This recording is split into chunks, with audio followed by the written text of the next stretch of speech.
All right, welcome to our next video. I want to address Self-Check 3.7. It is pretty challenging. It's a real brain twister. It's going to make you think. Let's go through the very first example so you can see how to approach it. What matters is we're going to give these strings, her, him, who, it, whom, we're going to give them a lot of different names. Whether it's the variable identifier that it's going to go as, whether it's the parameter it's going to go as.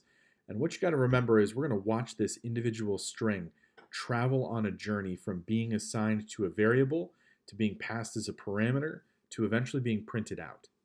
So let's take, for example, the first problem, he, she, it.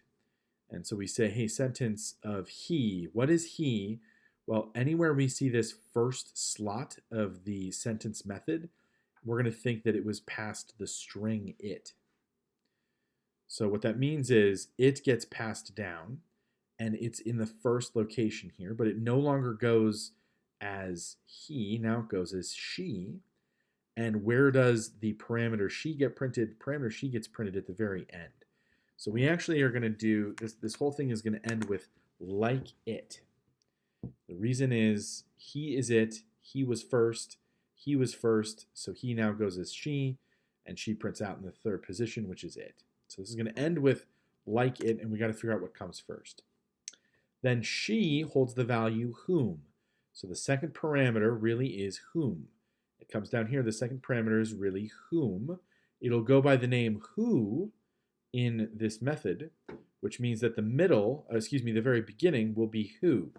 So this is whom and, because whom was she was the second parameter, whom is the second parameter, but it'll go as who appears first, so I print out whom.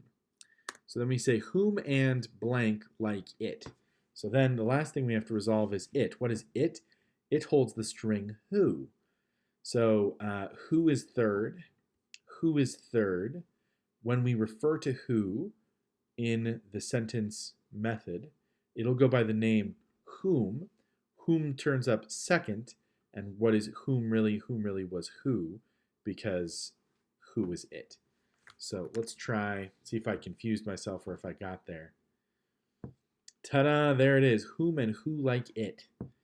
So the trick with these is remembering to just take the string and pass it along as it goes by different names, right? So when you've got she, just think of it as whom, right? So whom is here, whom is here, whom is here, whom is here.